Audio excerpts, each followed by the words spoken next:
Justice League versus Godzilla versus Kong, issue 7, the final issue in this book. I will say, I did think once Godzilla and Superman show up for the fight at the end, it did feel like it wrapped up very quickly after they showed up. That's maybe my one critique of this issue, but I think that's the problem with just, we're at the heavy, the heavy guns now. We're out. Like, of course, it's going to be over now. Yeah, it does a lot of like Superman coming to see Lois for the first time, because we actually already saw a glimpse of him with Godzilla. That was the teaser at the end of the last issue, but he actually goes to visit Lois first and get Billy Batson back on the playing field before he goes to Godzilla. And a lot of the issue is the fight between all the various monsters and mechs and whatever else. Obviously, we get Kong and the Bat mech versus Mecha Godzilla and the what was it, the Skull Crusher? Is that what the big thing's called? Yeah. Whatever his name is. Yeah. Plus the various other like C-list mutos that are just kind of about. So yeah, I mean, last issue, let's just say it, right? I loved the death of Guy Gardner. And what I really loved about this issue, and it's the point where Superman addresses it. Well, I mean, that was funny, but no, I just loved the fact that Guy Gardner died in the last issue, and then this story ended, and he was the only major character to die. That just makes it all the more sweeter. No one important had to die as well. It was just Guy. That's so funny. What do you mean no one important? He's the most important. No. He'd tell you he is. I'm pretty sure we called it last issue. I think we called it that ring was probably going to go on to Kong or something. I like a lot. I think it's fun. Not to skip ahead, but why does the ring just come off him at the end when the job's done, when he's still alive? Because he's not worthy anymore. Obviously, the reason is because they can't just keep it on him, even though that'd be funny. I'm going to headcanon it and say because he's not from this universe, it was temporary because he's going back to his own universe. Should have committed to the bit. I mean, whatever. Commit to the bit. Give Kong his ring. Yeah. I mean, I enjoy a lot of the fight, and obviously, Gar helps Kong out a bit as a big second ape. Obviously, yeah. They actually beat Mecha Godzilla between Bat Mech and the Green Lantern Mech that they get back up and running. But then he gets ripped in half as well. Batmech, that is, it gets destroyed. So, I mean, if I have I have two critiques, I suppose, about towards the end of this fight. I do love Superman going to see Godzilla and sort of saying, "Hey, like, I get why you attacked me, blah blah blah blah," all that stuff. Fine. So not only do I think the fight is over too quick once Godzilla and Superman show up, I do also think they could have done a bigger moment of like, oh, they really need them to show up right before then. But I felt like they'd already killed they'd already beaten Mecha Godzilla for a start. It felt like things were going too well, so it didn't feel like, oh, but there's the moment where we need the big guns to show up. It didn't feel like that going into it, you know? Yeah, Kong, he hadn't beaten the Skull Crusher one yet, but it was like on the ropes because he had the ring. Yeah, he was doing all right. And then like we have this big moment where Superman and Godzilla come through a boom tube, which is great. Coming through a boom tube, fantastic. But it wasn't really like, oh, it felt like they were needed in the moment quite yet. Yeah. So that'd be my other critique. Especially since, you know, the new movie has a great tag team entrance at one point in the final act, which is kind of what this is almost mirroring. Right. It was great. Mm-hmm. I'm sorry, you just don't know how you enjoyed good dumb fun. That's all that is. I do. I really do. That was not it. Ah, dear. Yeah. And obviously they had taken down the big mammoth one as well already, hadn't they? Yeah, I think so. Yeah, so there wasn't like it felt weird not to have at least two big threats or something still there. Or something new. And because when they took down Mechagodzilla, I thought, oh, they're going to have another big threat show up somehow. I didn't know what, but can we address though that Bat-Mech does the Bane knee break on the for he does. Mechagodzilla. He does. It is a bat breaker, and funnily enough, there was a wrestling move in the new movie as well. Godzilla suplex King Kong at one point. Not to spoil things for people, but that did happen. You get the panel we knew we were going to get with Superman blasting his heat vision the same time as Kong was using his atomic breath. We knew we were going to get that shot. That was always going to happen. I actually really liked the two panels that kind of led into it with, the the blue opening mouth and the red eyes kind of just building up. I thought that was possibly better than the actual moment. It was just that little brief little build up. Yeah, well, it's the sort of thing. The first time Godzilla used his breath in the 2014 movie, you tease it with the back lighting up, right? Yeah. You do a little bit of build to get you excited. And then Kong comes in and hits the thing in the head with his axe, and then loses his ring for no reason. Yes. And you get the shot as Godzilla and Kong are both kind of roaring, and Superman's just kind of flying there. Amongst all the pile of bodies.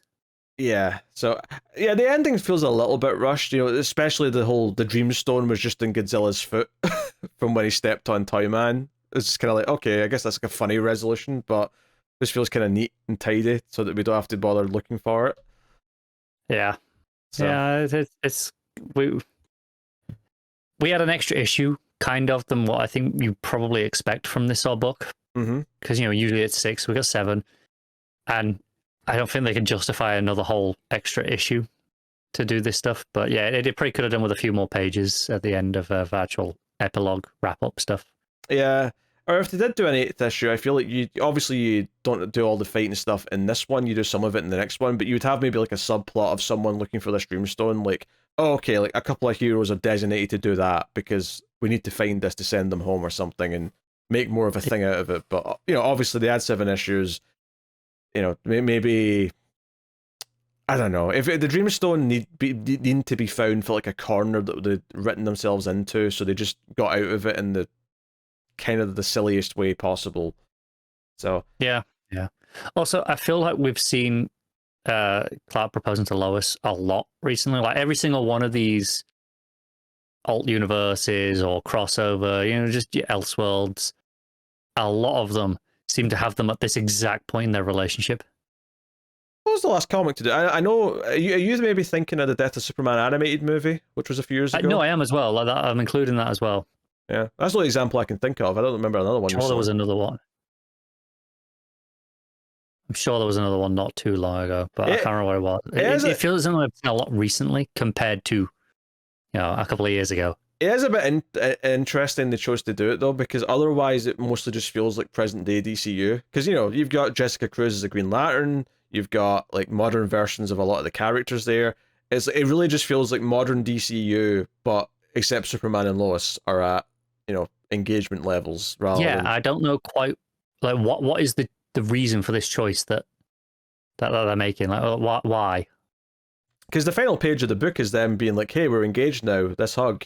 And it's like, okay, I mean, I was fine with it in the first issue. Like, Godzilla showing up in the moment where he's about to propose was a good big cinematic bit, but I don't really feel like it felt like the important thing the book was going to end on, like, oh, this is the final little bow tie is them getting engaged. I don't know.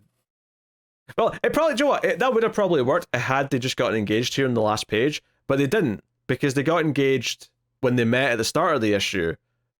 If this had actually, I think he moved that. Yeah, if this had just been him finally saying, okay, before we got interrupted and then engaged and just ended it, it wouldn't have been like a big deal, but it would have been like, okay, I get why this is bookending the whole thing. But because he already did it at the start of the issue, this little moment at the end just kind of feels like we're, I don't know, just having like a sweet moment for not much reason, I guess. 100% he should have crushed the Dreamstone down into a smaller version and used that for the ring. You're the woman of my dreams, so here's the power of dream magic. Literally, should have been at the end, like at post fight is when the engagement should have happened. Yeah. I have it like exactly like Death of Superman in terms of the surroundings because of all the carnage, but instead of her holding his body, he's like picking her up like a new married couple. Yeah. Ah, dear. I mean, I had fun. The fighting's good. It's not the best issue of the book. Some of the big moments are great, but I do think my complaint of like how the fight doesn't feel like it needs the big guns to show up, so Superman and Godzilla's entrance doesn't feel as exciting as it should be, does feel like a pretty big complaint in a book where that's kind of the big moment that I should, like, that's what the whole thing's been building up to, is them showing up together as a team. That should be like the fist pump, hell yeah, the adrenaline's like kicking through my veins, and instead it was kind of like, oh, they kind of squandered that moment a little bit, so that's a bit weird. But overall, I liked it was a fun mini. I enjoyed a lot of the way they played with the mythologies of mixing the the monster verse up with the superheroes. You know, it was generally entertaining for what it was. It was solid fun, and this might be the weakest issue of the whole series. It may be. It's a little bit of a shame to end on the weakest, but yeah. And overall, I think I'd still recommend it. It was delayed as well. I wonder if they had to rewrite something. Like, that's why this last issue took an extra month. Maybe, yeah. I wonder if like something about the way it ended, like maybe like I don't know, Legendary Pictures stepped in and said, maybe don't do that. And it's like, oh shit, we have to scramble and like alter some stuff. I don't know what it would have been. I don't know what they would have objected to, but I'm just theorizing. Yeah, it can't be like there was anything too similar to the movie because they'd have warned them in advance of that, surely. Yeah. Because I assume they'd have had to submit scripts for, approval. You'd assume so, yeah. Yeah. But I don't know. Some last minute change is maybe what delayed. I don't know. But I could be wrong. It could have just been like the art was taking longer. Who knows? But yeah. All right. What are you giving Justice League Godzilla Kong? Probably a 6. It was okay. It was solid, but it didn't live up to the rest of the series. Yeah. I'll go on that. I'll say 6.5. But like I'm kind of in the same wavelength. It's definitely just okay, this issue versus the rest of it. And I think honestly, if it had nailed that moment where they enter at the end, if it had nailed that, that seriously would have been like a whole 1.5, 2 points added on, because that would be like make the whole thing.